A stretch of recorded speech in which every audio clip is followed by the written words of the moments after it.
Yo, it's Jay Valentine, and you are checking out On That Note with my brother, Sean Stockman. Welcome, everybody, to On That Note, the podcast where we speak a language that everybody understands, and that's music. My guest today is a Bay Area native who's been in the music business since he was 9 years old, 8 years old? Somewhere around there. Somewhere around there? Yeah. Okay. He started in a band of brothers, his actual real brothers, in a group called the Neutrons. Later in his career, he became a major songwriter, penning hit songs for Chris Brown, Tyrese, Tank, and NSYNC. He's currently co-hosting a podcast of his own alongside his partner Tank called the R&B Podcast, the official authority on all things R&B, which features the most influential entities in the business. He also made a few solo bangers for himself. He's the quintessential Renaissance man, businessman, father, brother, and one of my closest friends. Ladies and gentlemen, please give it up for Mr. Jay Valentine. I like that. Yeah, I mean, Thank you, brother. This is a podcast where we bring the flowers to the. Yeah, I appreciate everyone. that. Yeah, man. Thank Come you. on, Thank man. It's what this is all about. It's highlighting not just friends of mine, but just amazing human beings that have that tie that we all have binding us, which is music, songs, and all of that. So thank you for coming. No, of course, bro. It took a second, but we're happy to have you here. You're a busy man, so Don't do that. no, I'm just saying. Because I usually just say no. Well, I appreciate you not saying no. Every interview I've done is actually been for my friends. That's a good space to be in. I like to just hang out with my friends. Yeah, opposed to me being in the business, we normally don't have that choice, we have that option or luxury. You got to be. But that's why I don't have 60 million albums sold either. Okay. If I think about it now, I'm like, interview, 60 million albums. I mean, it's not that I probably bad. should do it. Yeah, it's really not that bad. I mean, if you have to have a mannerism in a certain type of, I guess, temperature for interviews. Like there are some that are daunting and can feel a little bit like you're trying to create a moment, opposed to it's organic, you're having a conversation, which is why I like, for example, your podcast, because with you and Tank, because all of them have a feel of just, it's a conversation, opposed to you're just asking a person questions. Like most podcasts are like that, to me, are boring because one, you know what they're going to ask the person before they ask, especially if it's kind of a polarizing figure. Everybody wants to know the tea. Everybody wants to know the dirt. The cool thing about your podcast is that you don't even go into that. Like it's strictly based off of highlighting your guests' attributes, what they're doing, where they've been, where they're going, and so on and so forth. Yeah, So, we always wanted it to just be informative. Yeah. We wanted people to actually learn something. Yeah. More so than reeling them in with clickbait. Yeah. We're going to have fun. We're going to have moments where you have, people give you behind the scenes things that maybe you didn't know. Sure. But just the information itself, as far as someone, people don't read as much as they used to. Mm-hmm. Right? So writing a book is cool. And I think most writers now and authors do it for themselves. Yeah. More so than they do it for, I'm going to be the bestseller. I'm going to, especially if you have a niche thing, if you're trying to sell a music book or something like that. So we just looked at it like, we want to give the information that a lot of people will want to know, but don't know how to get it anymore. Right. Because also writing a book is really tough too. Yeah, it's true. It's true. I've been doing it, so it's tough. Yeah. You know what I mean? It's not an easy feat. Yeah. And it takes, some real dedication to sit down every day and like, all right, okay, let me pick up from this part, or you know what I mean? So we're gonna kind of get into that because some of the questions I got from your brother. So okay. I had a little help. Okay. With this. Right. But first we're gonna do a segment that I like to do with the audience. I want everybody that's listening or watching it or whatever to close your eyes.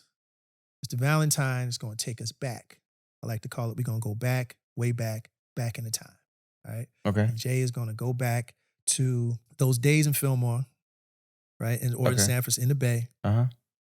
You're about 5 years old. But at that point, we were in Hunters Point. Okay, Hunters Point. Yeah, we were in Hunters Point at that point. And where is that exactly? It's just on the other side of the city. I mean, so we have pockets of San Francisco where years ago they put black people. Yeah. Hunters Point is next to a shipping yard. So a lot of people who came from the South, their families came to San Francisco, they worked on a shipping yard. So it was mainly black people back in the 60s, 50s when they started migrating to San Francisco. So by the time, my generations, 80s, 90s, these were the neighborhoods that we lived in. Mm-hmm. You know what I mean? Yeah. Now they're gentrified. You see white people like jogging down 3rd Street. Got it, yeah. It wasn't cool back in the day for the white people to be jogging down the damn street. Sure. But now it's, Yeah, because they realized that the black neighborhoods had some of the best. They got a blue line that goes through, the whole thing. Yeah, black folks normally have the best real estate. Right. Yeah. It was like on top of the hill. But yeah, so at that point we were in Hunters Point around 5 years old around that point. Okay, cool. So Hunters Point, 5 years old. It's when you were little Johnny Newt. Mm-hmm. All right. Give me the landscape in your household. What did you listen to? What was the music that was played in your house? And what inspired you to become Jay Valentine? Well, nobody ever called me Johnny. Mm-hmm. I literally was just named after my grandfather. Mm-hmm. That's why my name was what it was. It was my father paying homage to his father. You know what I mean? But nobody's ever called me that. Nobody even called me that in school. Right. I was one of those kids that's first day of school. I'm like, yeah, my name's Jay. Got you. To the teachers. Right. They're like, okay. Your name's Jay. My name's Jay. Right. Just call me Jay. And right. But back then the first things that I can remember listening to at that age was probably Stylistics, the Dramatics, and Michael Jackson and the Jacksons. You know, like Jacksons and Stevie Wonder. But mostly it was a lot of Blue Magic. It was a lot of the Stylistics. Mm-hmm. That's what would be playing in our house. Yeah. We grew up on Cadillac music. Right. Which is also termed for pimp music. Right. We're going to get into that. You know what I mean? So for us, it was really what all the, the OGs around us was listening to us. Sure. Sure. Yeah. That's why we love falsetto and, you know what I mean? That's why sophisticated R&B. You're my favorite, man, because, you cook on the falsetto. So I'm like, yeah. Thank you, sir. Remind me of the guys. Thank you, sir. Well, I also listened to the Stylistics and Blue Magic too, back in Philly. So yeah, that makes a lot of sense. Now, this music, did it urge you, did it inspire you to want to be a singer? Did you always want to be a singer, or is it something you kind of fell into because you just had the gift? No, I never wanted to be a singer. Okay. What'd you want to be? Alive. Shit. Mm-hmm. You know what I mean? Like, and I'd say that with a laugh, but honestly, because it was just so much going on, and it was a wild time. You know what I mean? My father was heavy in the streets, and we were thinking about the police and the Bataram, and well, let's get into that. Those type of things more so. But I'll expound too on the singing side. The singing really came from Bob, my brother. Mm-hmm. Like he was the one who jumped off the porch early with "I want to be a singer." My father had always had the dream of wanting his kids to be musicians because he had that dream. So he wanted to push it into us. He could hold a note. And he could jump in on harmony. Okay. You know what I mean? He was going to always find his note. He was going to always be on note, on key. But he wasn't like jump out there lead singing, doing that type of thing. But he really pushed it and instilled it in us to become that. But Bob was the first one. Like Bob was writing songs. Yeah. Bob was, trying to perform everywhere. And then I was kind of, what do you say? The mascot. I was really a mascot in the beginning. Like, I was the way for people to really just be like, oh my God, because I was so little. Yeah. And I was literally just a baby popping out of a cardboard box dancing. But you had the gift though. I guess so. I had something electric about me that people paid attention to. And the whole thing when you have older siblings, my brothers and sisters, I was the youngest. So the youngest always catch on. Yeah. Because if you don't, you get left behind. Sure. So ultimately, I was just doing whatever they were doing, but it seemed cool because I'm doing it 5 years younger than the next. You know what I mean? My brothers, Bob and Ronnie, were twins, were 5 years older than me. And Ron was 7 years older than me. You know what I mean? So if I'm 4 or 5, they're 10, 11, 12, 13. You know what I'm saying? Like, so it looks like, okay, preteens and a teenager and then this baby. Right. So once I pop out the box, then the money is getting thrown. We getting some cash. I dig that. Yeah. I dig that. Yeah, I get that. Now, you guys used to sing, if I'm not mistaken, on the wharf, right? Yeah, on Fisherman's Wharf. Yeah. Yeah, like, was that part of the So we weren't singing yet. You weren't singing? We weren't singing yet. We were purely a dance group. We're break dancing. Oh, break dancing. In the Bay, we call it strutting. Okay. And that's what we were. We were following a big cousin of ours, our cousin Moan, who was, him and his group, I think they were called Monty and the Mechanics. Monty and the Mechanics? I think that was their name. I could be wrong, but I think that's what they were called. But they were the shit to us. You know what I'm saying? And my father saw that they were out there getting money. And they were probably late teens. Yeah. So they were older than us. They were old enough so they can go out there by themselves and just get to it. Right. So my dad was like, okay, well, I got some babies. Mine's little. So if I send mine out there and we practice and we do all the things that they're doing, it's really up for them. So that was our entry into performing. And street performing was through strutting and breakdancing. Got you. Now, your father was a pimp. At one point, yes. What was the environment of having a father with a polarizing occupation like that? So that was an earlier part of his life. Okay. That was an earlier part of his life. By the time we were born, he was a hustler, a street hustler, and a street pharmacist. Okay. By the time we all came about. So the whole pimp side of it, we didn't see that. Obviously, we got some of the vibe of it because of the mentality, right, and how he was, but he was into the dope game up by that point. So that's really, I grew up in the dope game. Right. I grew up in the dope game. Okay. You know what I'm saying? So in a sense, his hustle was the dope game, and then the whole mental, the pimping side of it kind of went into us of, managing. Yeah, sure. That's what pimping is. Right. Pimping is managing. Right. On whatever side you want to look at it, like, yes, there's other things involved in it, but it's really managing somebody's career. What pimping is. That's interesting because you've developed not just as an artist, but you've also morphed into that management executive side. Being successful on both ends. Like, I guess you could say you attest a lot of that, because a lot of people will look down on that and frown on that. But even in those situations, because I look at drug dealers, like I know a lot of friends who are drug dealers and people that's on the other side that had to arrest drug dealers. Yeah. And they found that they were some of the smartest people on the planet. Super intelligent. Math wizards, the whole 9 yards. It's obviously just what you put your focus into, right? And I think what happens where we all come from is we're trying to find the quickest way. Yeah. So the quickest way is always usually the illegal way. Yeah. But if these same guys would have went to school or would have just got a good job at a certain age and figured out how to pimp that, how to pimp the system, or how to,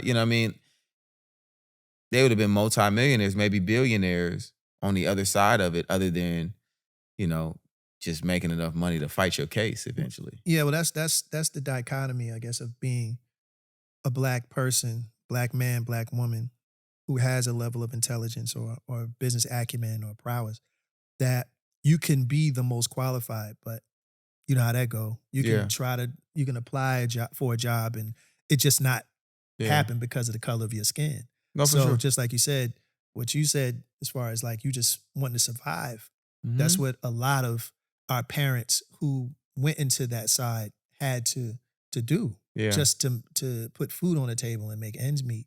Absolutely. And they used their skill set to make those things happen. Unfortunately, in a lot of cases, it was unfavorable to the system. You know what I mean? No, for sure. I think for me though, and to fully answer your question about even did I take from that and did I learn? I absolutely learned from it, but I also unlearned because there were certain things that I saw that I'm like, that's not right. And that's not what I want to do. Yeah. I've made it a point to not want to be in a position of taking advantage of anything or anyone. Yeah. I'll get mine when I'm supposed to get mine. Right. That's how I look at it. Yeah. You know what I mean? I'll look at $1 and I'm like, okay, well, this person may need a little more right now, so I'll hold off mine. Right. Right. And some people will say, well, that's not really good business. It's good business for me. Right. Everybody does business differently. Right. You know what I mean? I'm also not one of those people that think that someone is beholden to a contract. Hey, if this is not working for you, go do your thing. Right. Right.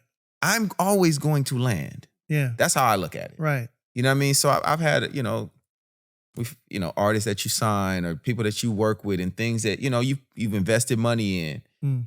I'm also a gambler. Right. You know what I mean? The other thing I did back when we talk about these Hunters Point Fillmore days, I shot a lot of dice. Yeah. I gambled a lot. Right. You know what I mean? So, but I've always been a smart gambler. Right. Right. So I look at the same thing in business. This is gambling. When you didn't spend all your bread, but you but when you meet an artist and you fall in love with that artist and you're like, you know what? I might have an extra two or four that I could put into this that may not come back to me. Right. But if it does, yeah, nigga, we balling. Yeah, right. You know what I mean? Yeah. So, and everything doesn't always go right in those situations. But I'm a person that has always stood by, hey, if you don't like the way it's going, go about your business. That's crazy because my guys and I, we've had label deals and signed artists and producers, and you try to make the environment as comfortable and as accommodative as possible, and then there's always somebody that either still isn't happy or tries to sidewind you and do certain things and stuff like that, and I'm proud to have the reputation. Yeah, people that I've done business with, they can never say, yo, Shawn jerked them. Yeah. Shawn did this, Shawn did that. I don't do that. Yeah. I'm known for taking less. Yeah. Yeah. Like when you really have real conversation with people in business that have done business with me, it's never like he took more than he should have. I'm like, oh, it's how many of us in here? I'm not about to ask you how many words you wrote. Right. I don't have time for that. Right. Right. Right. You know what I mean? Yeah. I don't, and if it's something that we're doing together, that's how we do it. We do it together. We split it. We break it up. We break bread, literally. Right. Right. So, because it's enough bread to break. Yeah. For everybody. So that, yes, I've taken from those experiences and learned from them, but also unlearned the taking advantage of. Because in those positions, especially as and then just in business too, and over time, we become more intelligent, we learn more, and you meet more people who don't have the knowledge yet. Yeah. And those people get taken advantage of. It's more them than... So you, in my opinion, you have to now become a real human. Yeah. And say, I'm not going to take advantage of this person because of what they don't know. Right. But that's up to you. Yeah. That's up to you, and that's up to you as a person. I can't tell you that you how to do business, but I'm saying this is how I've always done business. Yeah. I'm not looking at the novice artist or writer or producer and saying, I'm about to sign him to or her to this deal that's going in perpetuity. Yeah. Yeah. I'm not doing that. That's weird. I'm not doing that. That's weird. Why would anybody want to do that anyway? Why would somebody want to own somebody for the rest of their life? Because what is this country built on? But what's funny is that, yes, we do live in America, but we've seen a lot of contracts from Americans that they broke for the negative side. Right. Like not necessarily for the good side, but for the side of, nah, I don't like that. I want more. Yeah. And you're right. Like it's built off of that type of mentality, which breeds what we now know as the music industry. A lot of people don't understand or realize that the music industry was conceived by gangsters. Right. But then also, just even think of the names. Yeah. The Masters. Right. the slave. Right. Yeah, it's true. It's true. Think of how the business was built and the way that it was built, and it's right in our face. Yeah. Right? Yeah. But then there is, and this is something that I think that I have become known for as well, is seeing all sides. Mm-hmm. Right? Because there's also an investment that may never come back. Right. From the executive. Right. I can honestly say if I calculate the money I've put into other people's careers, it's over $1 million for sure. Yeah. For sure. Yeah. Of my own hard-earned money. Mm-hmm. For sure. Mm-hmm. I'm never getting that back. Right. A different type of businessman would say, hey, well, until I get this back, right, we're going to run these numbers because that's what a bank does. Right, it's true. But in the music business, there's this, it's my love and my passion, but who's paying for it? Right. Like I look at both sides of that. Yeah, I have so many people that come up to me and they're like, man, such and such jerked me. And then I go, how? Right. And then they got to think about that. Right. And then when they start breaking it down, and then I'm going, well, did you do this? No, I didn't do that. But did you do that? I didn't even know that. Yeah. So why are you just saying someone jerked you other than saying, I got to take some accountability too? Yeah. And I might have jerked myself. It's a necessary evil. And it's a yin and yang type thing because you can't have one without the other. You can play songs and sing and write and do all that all day, but once you fall into the realm of commercial art, mm-hmm. that's when the business has to be activated. And then you have to then do what needs to be done to make that business flourish. Yes. And unfortunately, in most cases, not just in the music business, but we're speaking specifically on the music business. Yeah, that's what we do. There are more wolves than there are anything else. For sure. That are willing to basically take full advantage of somebody and then throw them away. Yeah. And all of the wolves aren't executives. Very true. There are a lot of creative wolves. There are a lot of artists. A bunch of creative wolves. You know what I mean? There are a lot of unloyal people. Yes. You know what I mean? Bro.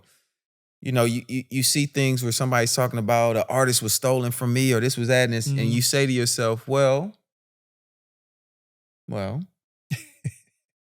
what part does the artist play in that? Right. It's true. Because the artist has to decide where they want their career to go. Mm-hmm. Or if that artist felt like you could take them to that place they needed to go. Well, the dangerous part about that narrative is that it's not about, and that's the case with most things, it's not about who's right and who's wrong, but who has the mic first.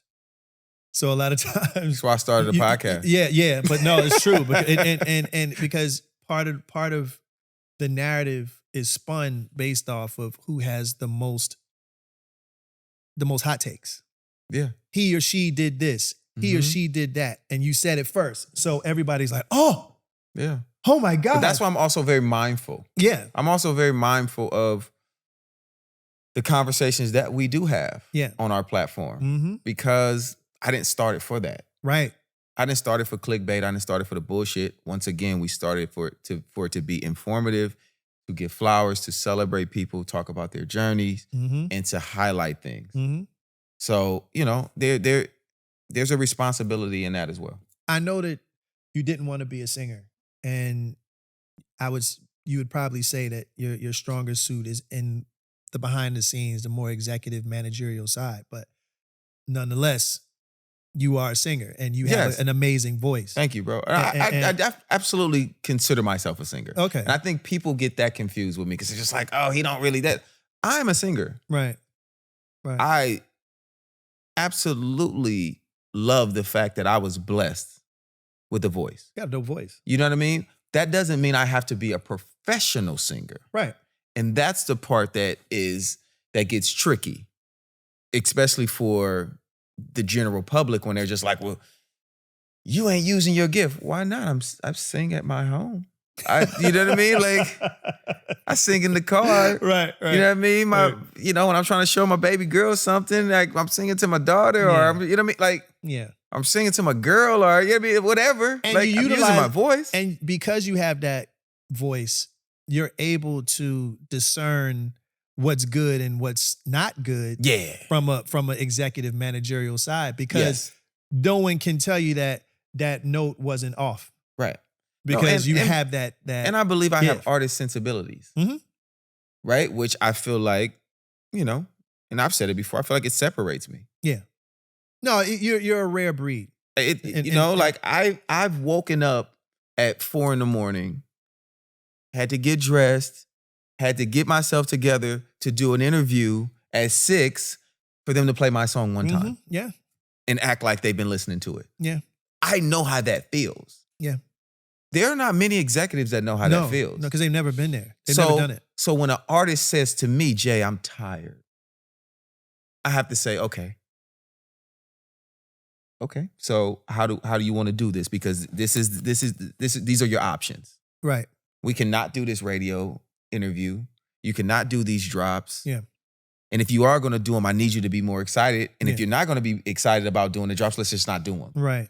But an executive that doesn't live in the creative space will be like, well, if you don't do that, then we're not going to get this. And see, I never liked that.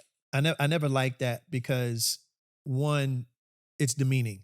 Absolutely demeaning. And then two, there's a line drawn, because sometimes executives tend to create this pimp hoe mentality where no, you got to do this or else blah, blah, blah. Opposed to, because as my wife says, it's not about what's said, it's how it's said. It's how it's said. So using that, for example, you say, okay, you tired, artist. You tired, you don't want to do this drop, these interviews, whatever. All right, cool. You don't have to. Just like you said, here are the options. You cannot do it, but I have to tell you, this is what is going to happen if you do not do it. Right. You don't have to do it. Let's put it out there. Let's keep it clean. But as a disclaimer, as your representative, as your manager, as whatever, I have to tell you that if you do not do this, just had a conversation with my manager with the group today. Had to make a decision on a tour date. Yeah. That was a very substantial amount of money, right? Congratulations. Say again. Congratulations. Thank you. Yeah. He said, he said, listen, you don't have to do this. Right. But if you don't do it, this is how much you lose. So the three of us had to sit there and go, all right, it is a lot. So we came to this conclusion. But check this out. But we came to this conclusion. We came to this conclusion. We said, all right, for the benefit of what's at stake, we'll do this time. Okay. Because we OGs in this. We're not kids anymore. Right? Right. We'll do it. But Joe, don't bring this to us again. Don't bring this scenario again. Create a hedge around us where, okay, I know they're not going to do this, but I can make up for it in other creative ways. Yeah. They gave me time. Yeah. You understand what I'm saying? Yeah. So as an artist, I'm instantly going to think, okay, now he knows. He understands now. So now he has a time. He has a time stamp. All right, they're not going to do that. Yeah. So all right, let me do my managerial magic. Boom, boom, boom. Hey fellas, I got blah blah blah blah blah. Everybody's happy. Yeah. I feel like what's missing in the music industry is that commonality, that ability to have an actual conversation with the artist. And not treat them, because I spent this much, motherfucker. You got to do X, Y, and Z and this, that, and the third. Because now emotions are involved. Yeah. And now you have to settle down the emotions, because now all I'm hearing is another person disrespecting me. Yeah. And that's what you have to lead. You have to lead with respect. You have to lead with respect to get respect. Because as a person, period. As a person, because this is the human side that you're talking about. If a person is, and it happens to us too. If a producer or artist or whatever wasn't happy, we said, okay. If you're not happy, go somewhere else. Yeah. And find your happy. Because obviously we're not doing something for you, or you feel like you can get something better somewhere else. And that's fine. Yeah. And we cut ties. Yeah. But that's also not being money motivated. Yeah.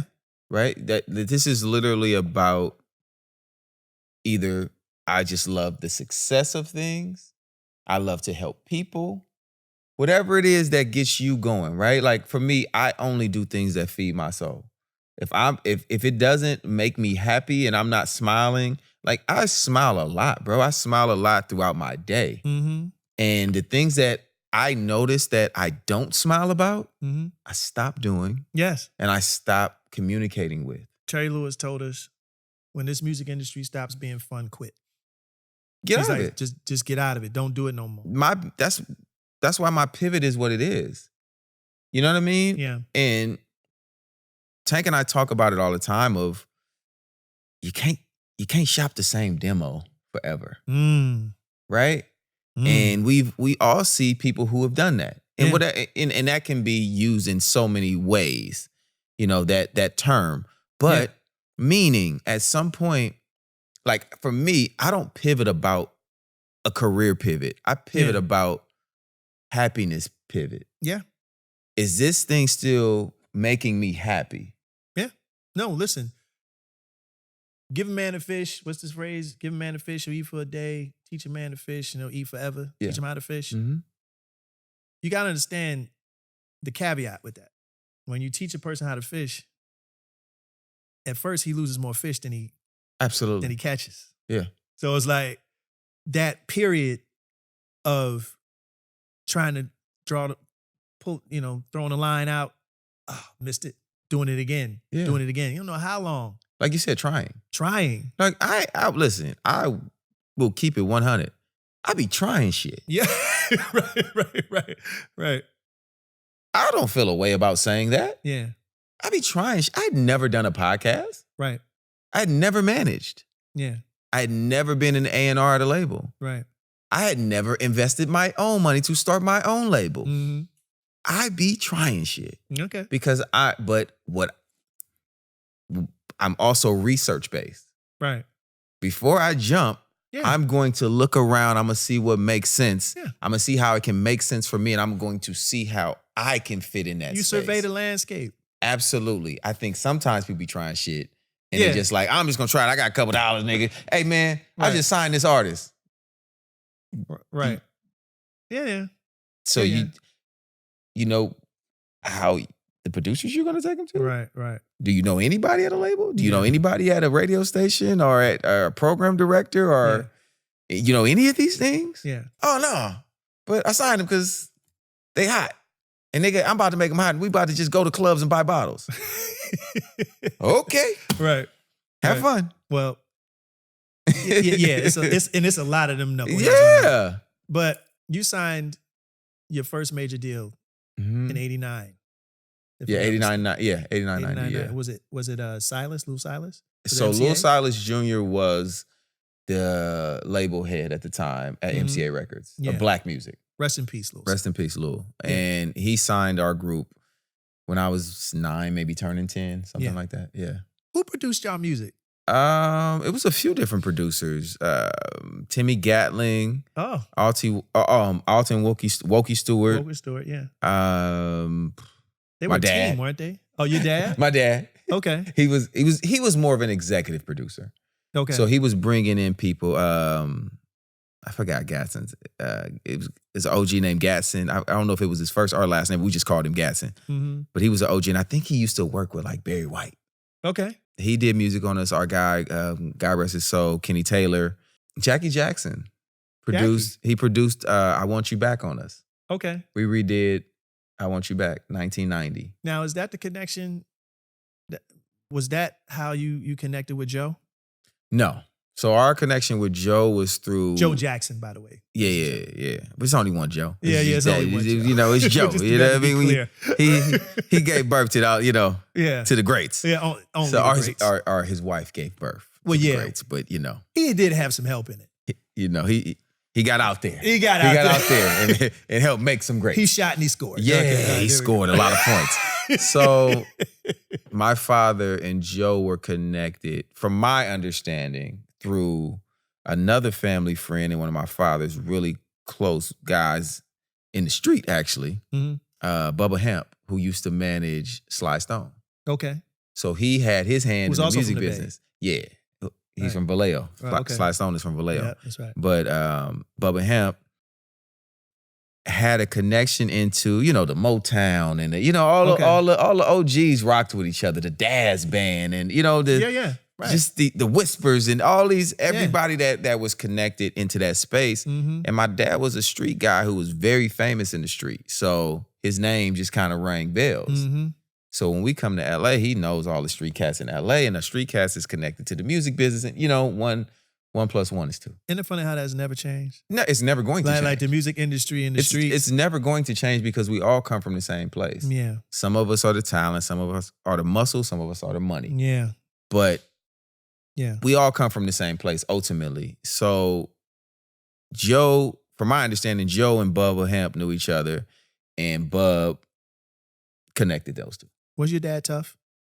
I've never met anybody tougher. Mm. Are you saying tough on us, or just in life? On you, on your kids, and he was a tough man, just all and out, because he raised himself. He literally raised himself from probably like 7. Wow, like 7 years old. He raised himself for the most part. I mean, he had houses he would jump to from his grandmama's house to because he there's a story that he burnt down his house at 7 years old. Yeah, he's tired of his daddy, his stepfather whooping him. So he burnt the house down. That's good. Okay. But he also became the hero because he ran back in and grabbed his mama's safe. Or which was probably like back then it's probably one of those little lock boxes. Right. With the with the money in it. Latch, right? So and some jewelry. And he saved it. He saved the safe though. Yeah, but eventually they found out he actually burnt the house too. So wow. Yeah, so he was kind of beyond parent control. Yeah, needless to say. Yeah, so my father literally started going to jail at like 7, 8 years old. Crazy. Yeah, so he was raised in the system.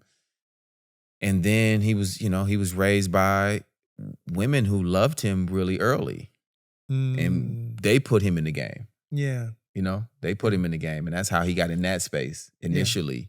But it was all, he was hustling. He was hustling, but he was a tough guy, man. And he was very strict on, his whole saying was practice makes perfect. And as an adult, I realized what he meant.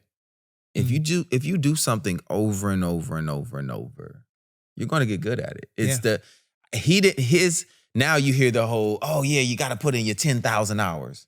That's ultimately what he was saying. Yes. Yeah. Just different lingo.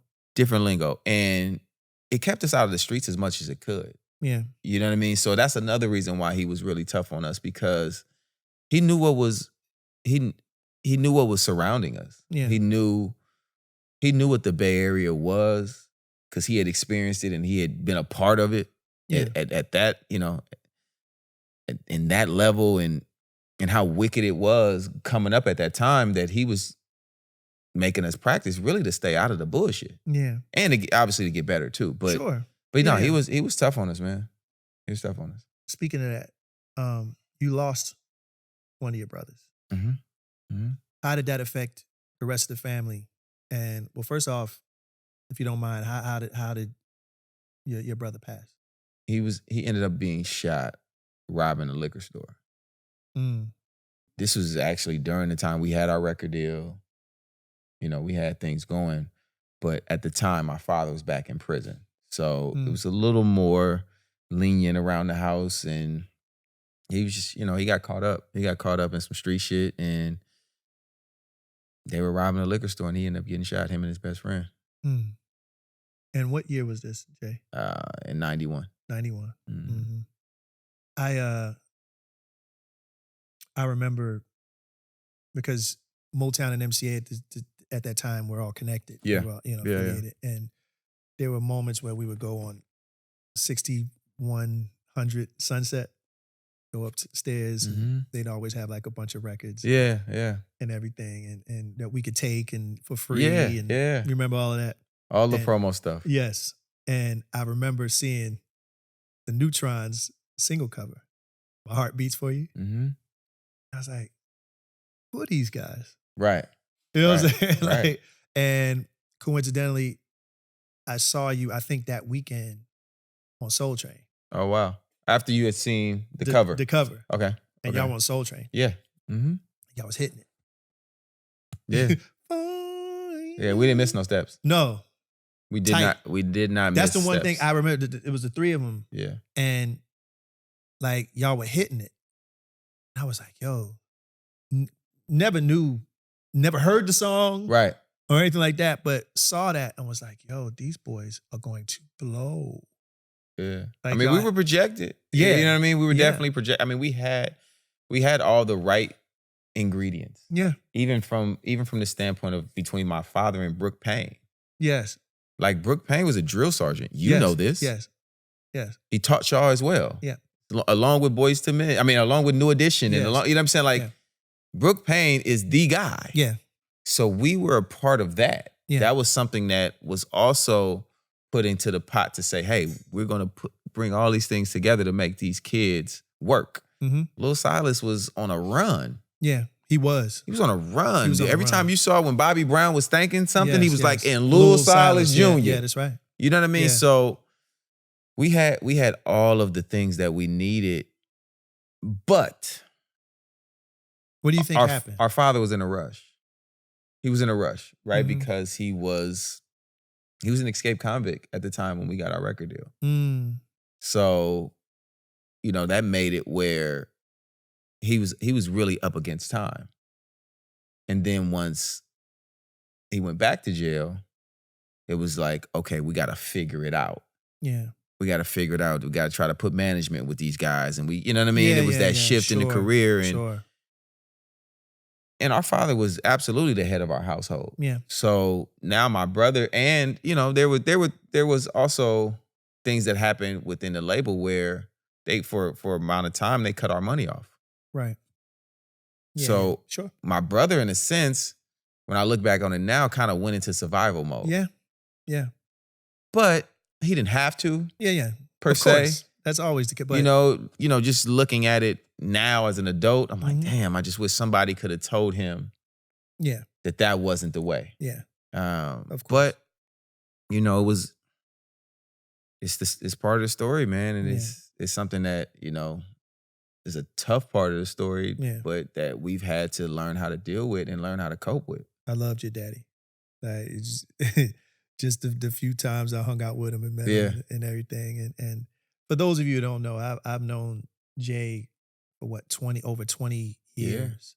Yeah. And we've been deeper than friends. We're like family. I know all of his family, the ones that live here, the ones that live in San Francisco, and just having memories of your pop. And I'm still mad. I was not able to wear that chain. This man had the old school Gucci link with the plate. Yeah. With the gold plate. Yeah, that said Neutrons on it. Do you understand? Because people don't realize that was his actual name. Right. You broke that down. You know what I'm saying? Like backwards. Yeah, Neutrons is Ron Newt. Backwards. That's literally his name. It was his group, bro. Yes. It was his group. I was in the group. But it was his group. Yeah, it was his idea. Yeah. It was his dream. Yeah. And but going back to the chain, y'all don't understand how much. No, seriously, because I always talk about it because growing up in Philly, 88, whatever, or 86, 87, it was this street, 10th and Market, where it was like the jewelry district. Okay. So all you saw back then, they called it truck jewelry. Truck jewelry, yeah. Big plates, big ass ropes. Yeah. The medallion that was the sailor anchor and shit. Yes. And like, you know, the diamonds and all those. And I would literally stare at those windows for hours, bro. Thug motivation. Yes. That's what they call it. Yes. You see my Jeezy. I see that. I see you. You see what I'm on. I saw that. I saw that in the ice cream. Yeah. I see it. So I would see that, and what people don't understand as a kid growing up in the hood, these were things that, just like you said, it motivated us. Mm-hmm. Because at that time you saw Eric B and Rakim. Yeah. And you saw EPMD and LL and all these other guys with that on, and they were successful. Yes. So you correlated that with success, with status. So a lot of people outside the culture may not understand that because they never grew up in the environment that we grew up in. Mm-hmm. But I looked at that and I always said to myself, because most of the guys that did wear a lot of that stuff outside of the rappers I mentioned were drug dealers. Mm-hmm. So I was like, man, I'm going to get all of that shit. But I'm not going to do what they were doing. Right. But I'm going to get it, though. Yeah. I'm going to get it. Yeah. I'm going to get that rope. I'm going to get that plate.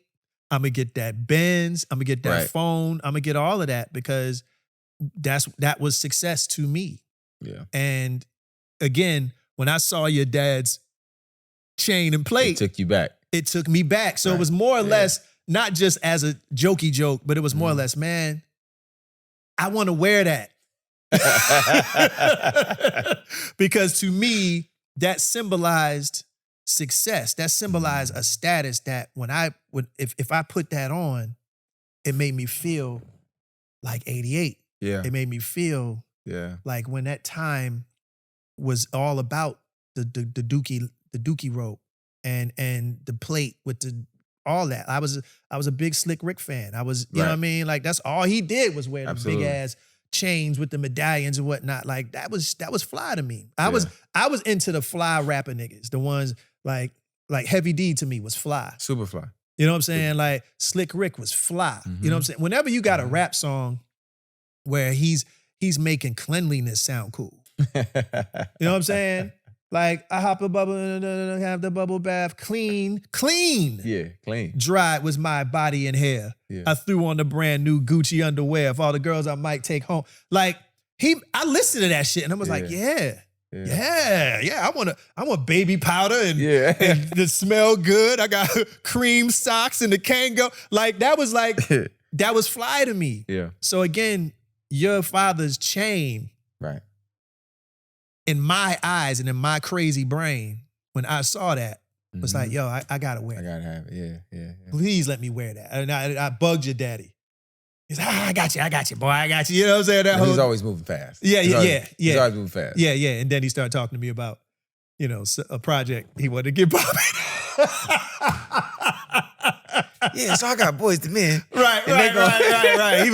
He was always hustling. Shawn from Boys to Men gonna play me. Yeah, right. So rest in peace, Ron Newt. Thank you. We miss you and we love you. Now, let's fast forward because the love of music didn't escape you. You went on and you became a songwriter. Mm-hmm.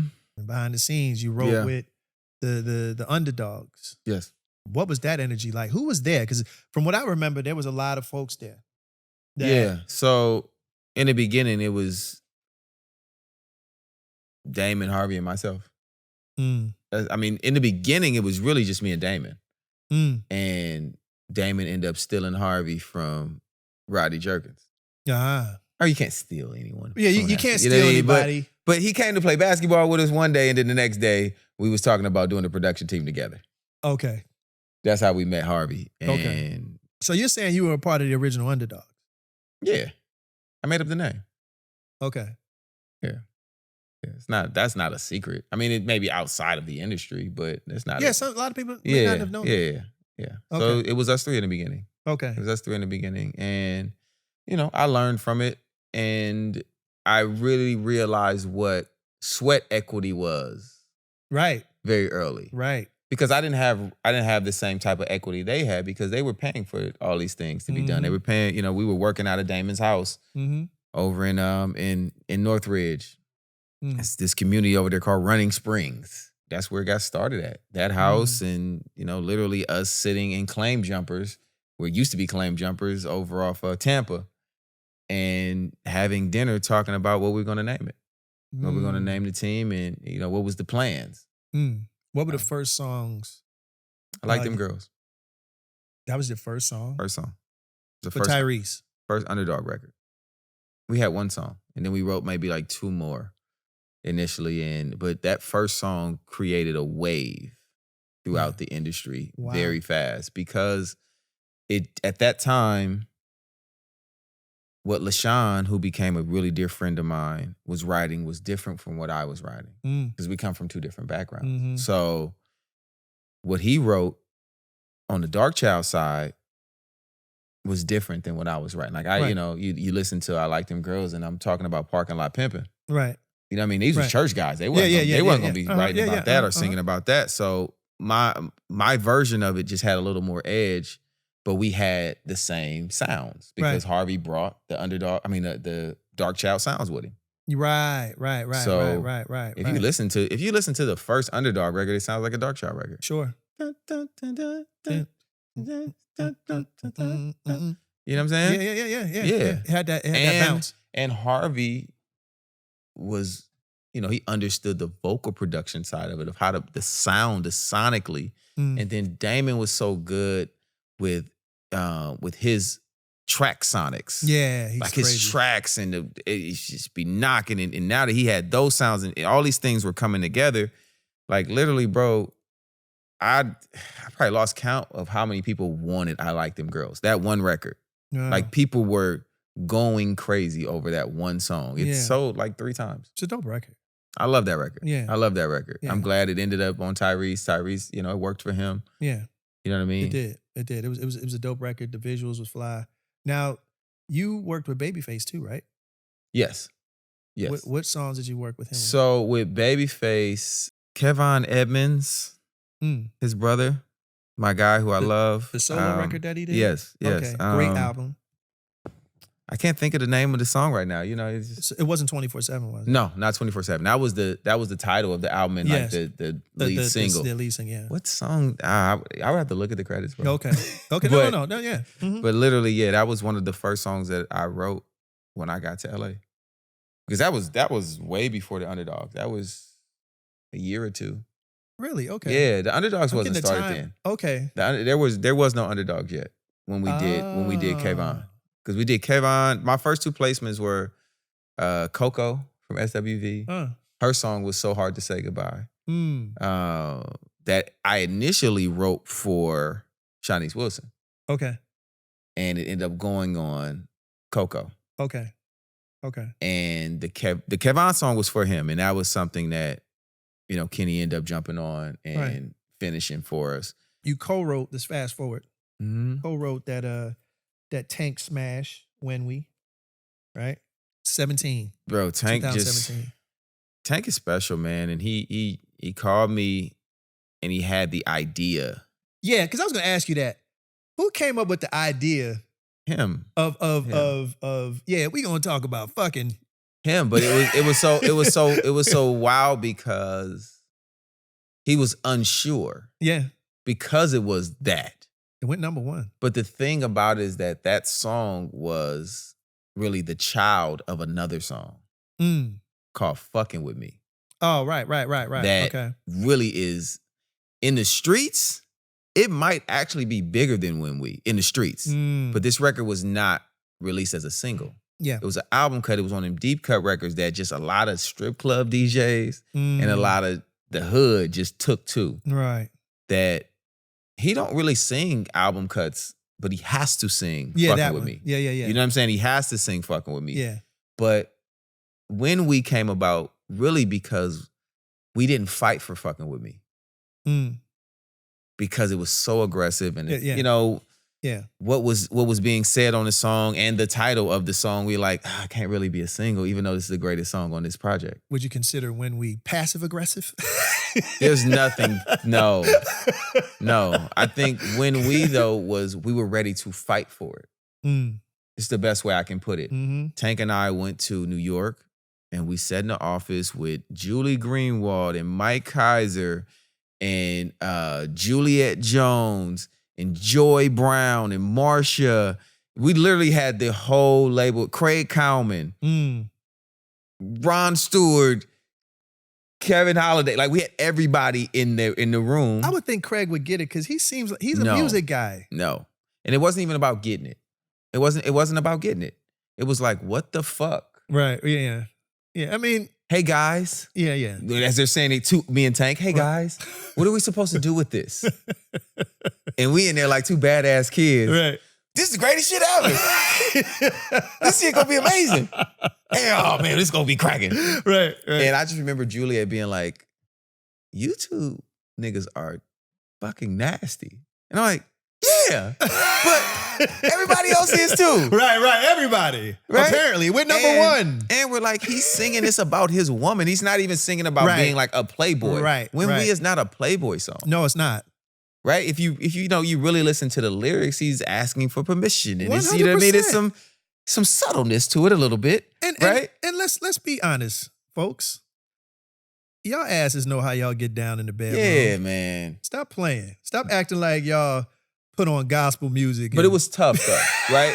But Shawn, it was tough because of at the time they called it adult radio, urban AC. Yeah. Now it's called R&B radio. Yes. I like to give Tank credit for that. I think he shifted that. Yeah. Personally. Yeah. People can argue with me about it. Sure. But the aggression of that record had never been played on that format before. Right. Not that type of, and that was the rebuttal from Atlantic Records. They're just like, Tank, you're an urban AC artist. Where do we get this played? And of course, Tank he thinks he's 22. He goes, we going mainstream. And they're like, you just don't go mainstream. Your records have to go to a certain level, urban AC. Yes. And then we go mainstream. We approve the budget, basically. And then he goes, yeah.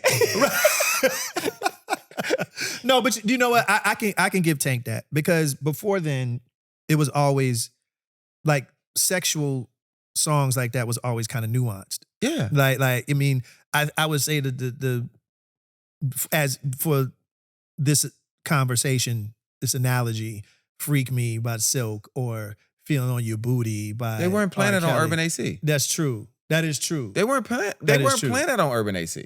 It's true. You know what I'm saying? They just was not playing that on Urban AC. You know why? Because the same people that the people that were listening to Urban AC at the time wasn't us. No. So now we're the Urban AC folks. So we're used to that. Yeah. That palette. We grew up on Uncle Luke. We grew up on Uncle Luke. We grew up on the R. Kellys. We grew up on Freak Me. We grew up on We grew up on that. But at that time, we were also getting more mainstream play. Yeah. You know what I mean? Our black artists, our black men, like grown men artists, Gerald Levert was getting played on mainstream too. Yeah, it's true. You know? And it became a point where they start kind of saying at a certain age, we're not going to play these artists. Yes. And it also made it where a lot of the younger artists never wanted to be considered urban AC. Yeah. Like, nah. But now that this R&B radio, you're going to hear residuals on R&B radio, which used to be called urban AC. There's a reason why my guests, especially him, sometimes have to do a part 2, because that's a deeper dive that I would love for us, specifically me and him, to get into, because there are a lot of moving parts that go into why certain songs go into certain genres and why they move the way that they. It's a lot, but we'll get into that. We'll unpack that another time. Yeah, we'll unpack that another time. Now, where's the Jay Valentine solo album in 2025? It's not coming. But I'm going to continue to let open the vault, and a record will drop here and there but that's it. That's it. I'm done, bro. I know this nigga. He has a body of work in the tuck. Yes. That needs to be heard. The music is great. Like 5 of them. Yeah, I know, but that ain't a record. That's an EP. Okay, I'm gonna put out 5 more, then it's 10, and it's like, leave me alone. I'm just saying, bro. Shawn, for me, this is just get it done. No, listen. Listen. What I'm saying is just get it done, right? Mm-hmm. Just it's there already. The music's there. You ain't got to do shit else. Just put it out. Right. Just put it in the ethos. People will magnate to it. You have platforms. Mm-hmm. You ain't got to do no heavy weight or heavy lifting. No. Just let people know, because as you know, people magnate to what they like. No, for sure. So, for sure. And you got music, good music. Thank you. That if put out there, I believe and I could be biased, but so what? But I believe that you have the type of music, because again, it's great that Tank is your brother, because a lot of it is nuanced to Tank's style. So it's easy to ingest. It ain't like something that people will never heard before. Right. It's good music, and it's music that's relatable. People hear it. It's people are used to that, those sonics. So put it out.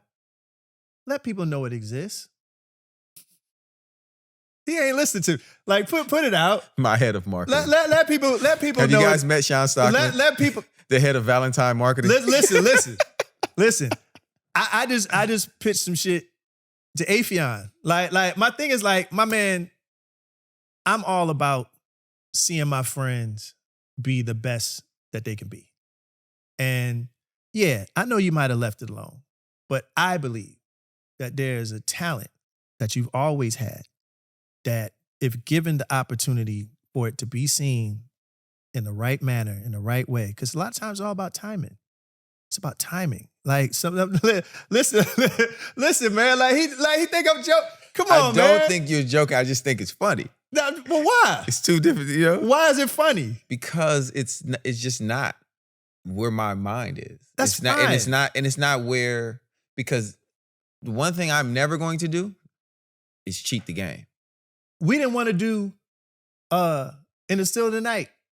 I get it. We didn't want to do that record. I get it. Let's be honest. We didn't want to do that record. But okay. The label forced us to do the record on a day off in Utah. It was the All-Star weekend, and we did not want to do that shit. We wanted to go and ride on the snow machines and hang out. We were forced to go in the studio. We sang it half-assed and lackluster. I hate to say that, but we did. We flipped the coin to see who was going to sing the lead. Nate won. We left. He sang the song, but it was a platinum single. Hear me out, though. Hear me out. You hear him getting as my that, right? brother. Hear me out real quick.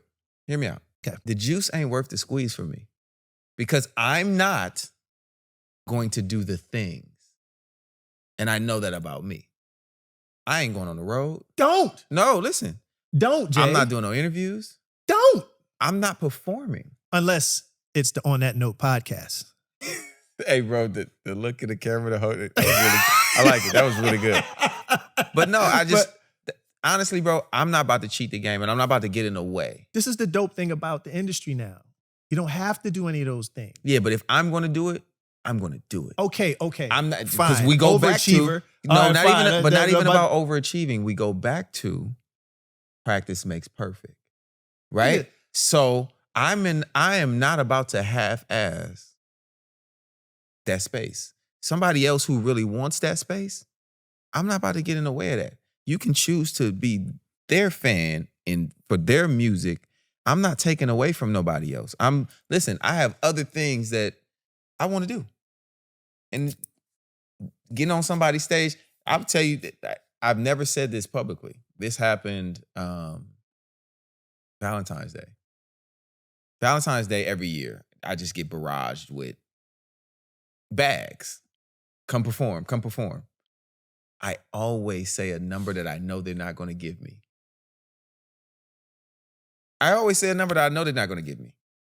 And the numbers that they offer me is real money. I'm like, man, go get somebody else that want that. Okay. Go get them to perform. Fair enough. Just know, ladies and gentlemen, that this man has songs for you. They're coming out. That you will never hear. No, 5 of them are out. I think I got 5 or 6 more. Because I'll give them away. He don't want to cheat the game. I don't, bro. It's people out here that really, this is their focus and what they are after.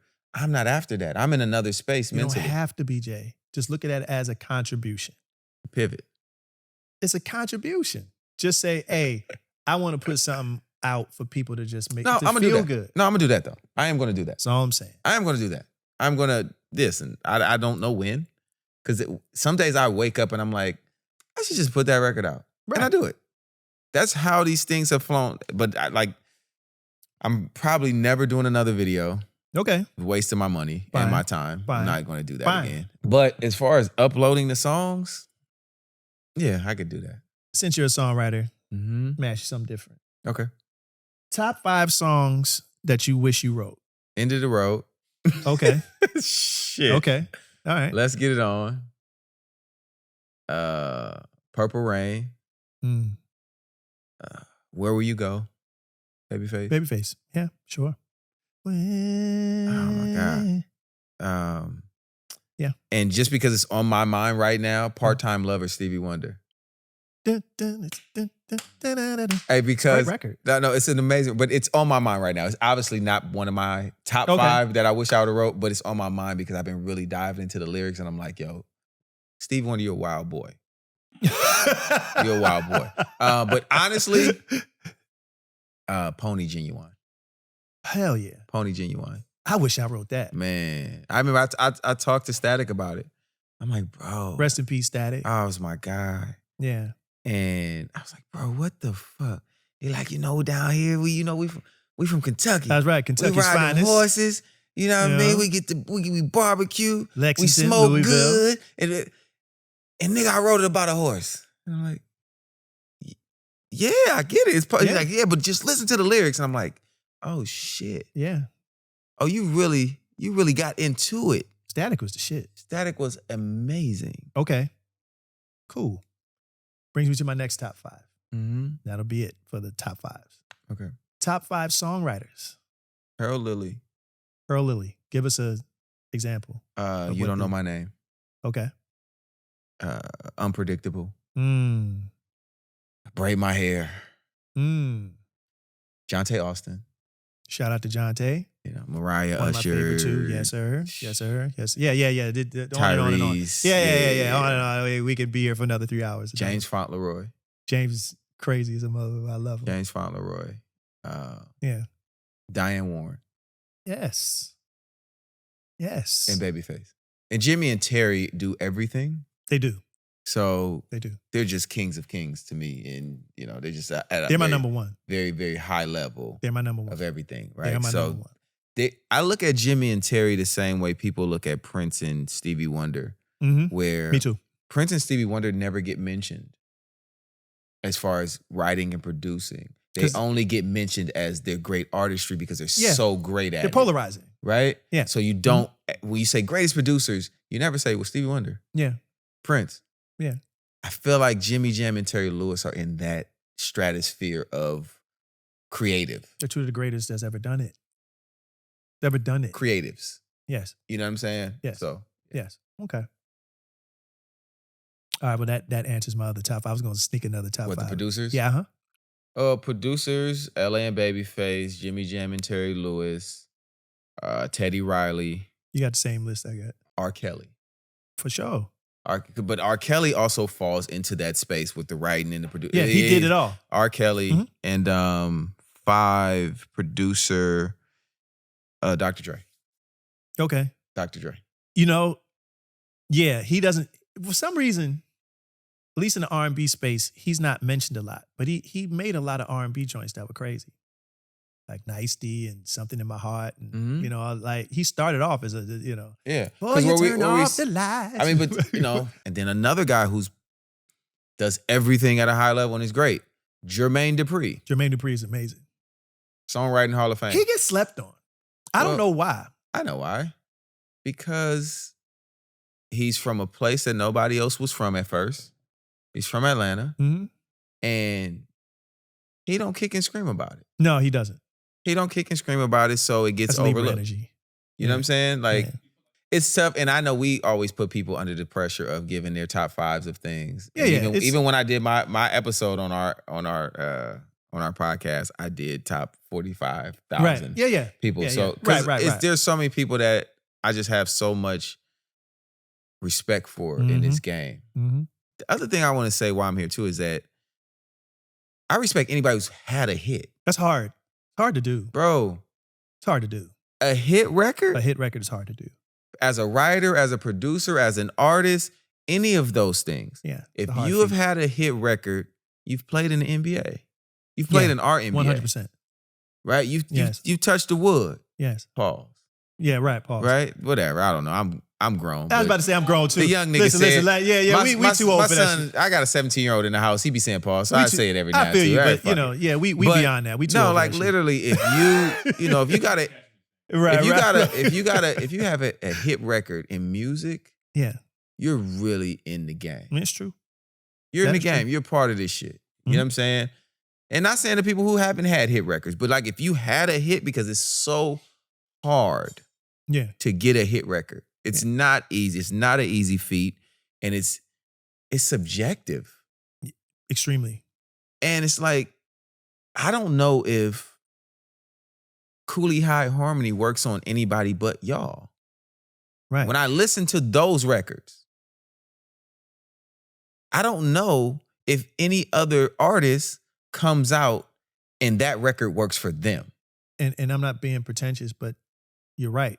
Because what a lot of people don't understand or know is, because I had a conversation with Face about it, and he didn't know that we wrote 7 out of those 10 records.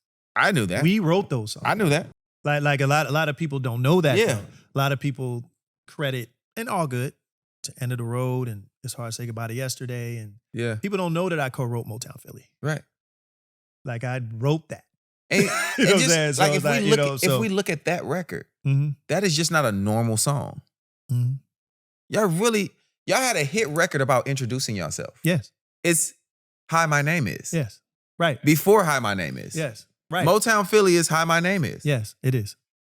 It is. Why would anybody really care? Yeah. It's a 4-minute autobiography. Most people are either, y'all didn't follow any of the, we make a song about a woman.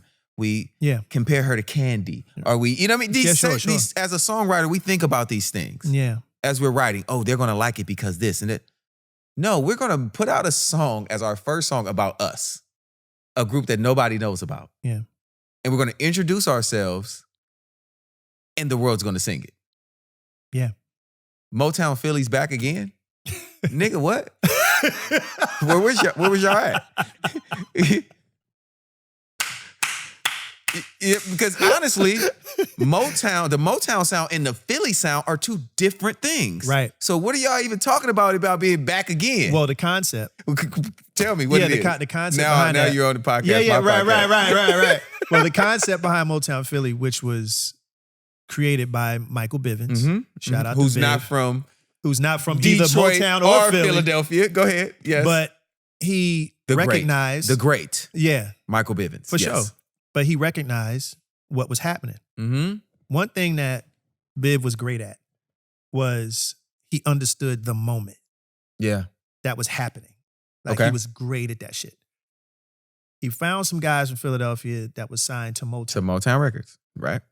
Two great sounds. Got that. Two great legacies. Yeah. That fell dormant for a little while. The Motown sound of that time was gone. The Philly sound of that time was gone. Right. It's back now. It's back again. Back again. Yeah. Doing a little East Coast swing. Yeah. We were that. Got it going on. Right. Not too hard, not too soft. It was a description of who we were. Yes. Of what the sound represented. Of what we represented as a group and what's to come. Yeah. So that's what Bro, y'all talked about how y'all met him. Yeah. On the song. Yes. Doom, doom, doom, da, da, nigga. Yeah. Right. Well, think about when you really break down the lyrics of Motownphilly, bro, it's not supposed to be a hit record. It's not. It's like an interlude to introducing a group that somehow became a worldwide copyright smash hit record, bro. We're a prime example of when the stars align. Like the stars aligned. Right. Like for us. Yes. And some things just can't be explained. But at that point. Because Motown Bay don't go together. I don't think we could have got that off. No. MCA Bay. MCA Bay. MCA Bay. Back again. MCA Bay, back again. But you know what really helped us though? Shout out to Donnie Simpson and Video Soul. Another legend. Because what really set us up, especially for that doom, doom, doom, da, da moment, was Biv introducing us on, at that time, the biggest black show on TV. Yeah. Who a guy that just came off of selling 3.5 million records, going pop, one of the biggest groups of that time. Yeah. Saying, hey, these are my guys. You should get behind them. Mm-hmm. As a matter of fact, fellas, show them why. And we bust a cappella.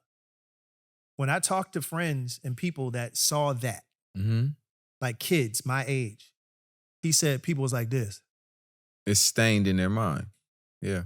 What the fuck is this? Because nobody had seen what you guys were doing. Nobody. Especially over that. So that moment on BET with Donnie Simpson is the jump off. Because from that moment, I don't know if anybody been to the BET headquarters in DC. I have. Okay. So after we did that, before we did that, there was nobody out front. After we did that segment, and we said hello to everybody and did the handshakes, we went out, there were girls everywhere. They were looking for you. And that was the moment. Called a driver. Yes. In marketing meetings. That was the moment that made us go, whoa. Yeah. And even more so made Biv go, whoa. We got something. We got something. Yeah. And that was it. Yeah. One last question in conclusion. I always like to set it up like this. What's your favorite restaurant? Probably Prime 112. Prime 112. Great place. The lamb chops are exquisite. I had so many things on that menu. Yeah. I'm a lamb chops dude. Yeah. So I when I go to Prime, I go for the lamb. Yeah. So all right. So you're in Prime 112. Walk in, get your favorite table. I'm not a favorite table guy. All right, so you get a table. Yeah, a table. Yeah. All right, cool. In walks in the younger version of Jay Valentine. Sits down with you. Okay. He's looking to understand the future and to know what to know. What would you tell the younger version of Jay Valentine now? It's gonna work out. It's gonna work out. I wouldn't tell him anything that could alter what was going to happen. I would tell him it's gonna work out. Whatever you're doing, keep doing it. I always knew it was gonna be greater later for me. I always knew it was gonna be greater later for me. That's why I didn't always involve people in my business. I did a lot of things by myself. Put up my own money. It really wasn't until I linked with Tank that it was like, all right, we're going to do something together. Because I knew my path, everybody wouldn't agree with it. I knew it was, why should I go get a manager who he's dependent on me being this that I may not want to be tomorrow. I may not want to be that artist that how he makes his living. And that's a tough conversation to have with people when you're like, bro, I don't want to do this. And they've spent their time and they put their hard work into it. So I started really early deciding that I gotta invest in myself. I gotta invest in my ideas. And, it's going to work out. It's going to work out. And then after that, y'all have some Prime 112 after that. And then we eat. Yeah. And on that note, I've been Shawn Stockman. Please give it up for Mr. Jay Valentine. Thank you, brother. Absolutely. I really appreciate it. And again, make sure you check out previous episodes of the podcast. And obviously make sure you check out this one. This was soulful. So once again, thank you so very much. And we'll see you next time. Hey, y'all. And that was On That Note. Hope you guys enjoyed it. And if you did, here's a couple more videos for you to check out. Do not forget to like, comment, and subscribe.